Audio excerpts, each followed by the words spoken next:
রোশনাই গ্ল্যামারের দুনিয়ায় কোনো কিছুই নাকি নিশ্চিত না। আজ দাম আছে, কাল দাম কেন থাকবে না সেটার যৌক্তিক ব্যাখ্যা সবসময় থাকবে এমনও নয়।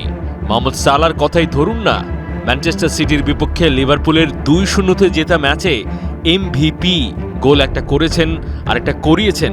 শুধু এই লড়াইয়ে নয়, কেবল পুরো মৌসুম জুড়েই অনবদ্য 20 ম্যাচে একাই জাল টাচ 13 বার আর টিমমেটদের সহযোগিতা করেছেন 11 বার। জীবনের সম্ভাব্য সেরা ফর্মে থেকেও সালার লিভারপুলের লাল স্বপ্নে বাঁচার উপলক্ষ ফুরোবার অপেক্ষায় নিশ্চিত করেছেন নিজেই।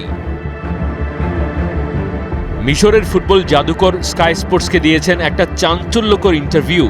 আমরা প্রায় ডিসেম্বর মাসে চলে এসেছি, কিন্তু এখনও ক্লাবের পক্ষ থেকে চুক্তি নবায়নের কোনো প্রস্তাব পাইনি। সম্ভবত আমি যতটা না ক্লাবে আছি তার চেয়ে অনেক বেশি বাইরে আছি। এটাই হয়তো সিটির বিপক্ষে আমার শেষ ম্যাচ লিভারপুলের লাল জার্সিতে। মো সালার সাথে নাকি আলাপ এগোনোর চেষ্টা করছে লিভারপুল, তবে ইজিপশিয়ান কিংয়ের চাওয়া পাওয়ার ফিরিস্তি প্রচুর। সে কারণেই নাকি অনিশ্চয়তা। বনিবনা না হলে 32 বছর বয়সী অচিরেই হয়ে যাবেন ফ্রি এজেন্ট। জোরালো সম্ভাবনা আছে পিএসজিতে যাবার, তবে যে ধরনের পারফরমেন্স চলছে তাতে করে ক্লাব কর্তৃপক্ষের উপর অদৃশ্য চাপ বাড়ছে। নিঃসন্দেহে সালার পেছনে আছে এমন একটা ক্লাবের সাপোর্টারদের সমর্থন যাদের slogan you will never walk alone. Mahdi Hasan, 71।